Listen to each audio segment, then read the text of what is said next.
Preserving objects is one of the main functions of a museum.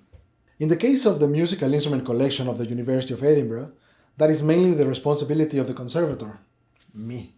We maintain the instruments under ideal environmental conditions, both whilst they're on display and in storage. Musical instruments present very particular challenges for their conservation. They're usually mixed media objects, which means the conservator needs to know about many different materials and conservation techniques.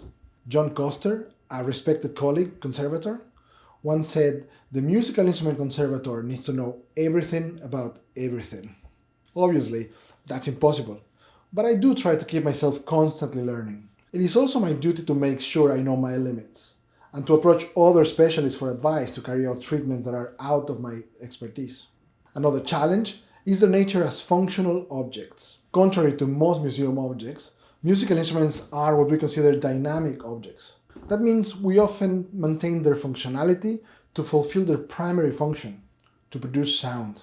The sound is an intrinsic part of the non-tangible heritage cultural embedded in the musical instrument. That doesn't mean we have to play all the instruments all the time. But here in St. Cecilia's Hall, we do maintain a large part of our collection as playable instruments. And we do play them. We have an active concert series and recordings, and we also welcome researchers, musicians, etc. Playing an instrument means wear, and that is in essence contrary to preservation. For example, if we play a guitar, we eventually have to replace the string, the fingerboard, and the frets wear off.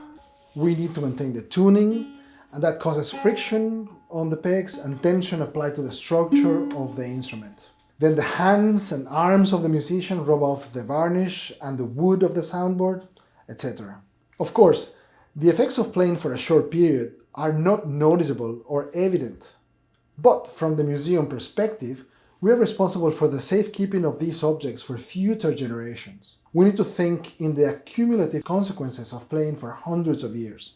So we have to make difficult choices about how often and how much an instrument is played. Also, to bring an instrument to a playable condition, it might be necessary to modify the original in ways that are not readily undone. Therefore, very often the right decision is not to play some of our instruments. One of the concepts we conservators live by is that any treatment should be reversible or retreatable. However, some of the most basic maintenance treatments, like cleaning, are irreversible by definition. I think the main goal of a conservator is to find a balance.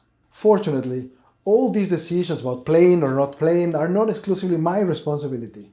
We have a very knowledgeable curatorial team, and our curators are musical instrument experts. Together, we aim to maintain a good balance between providing a full experience of a sound and instruments, whilst also ensuring its preservation.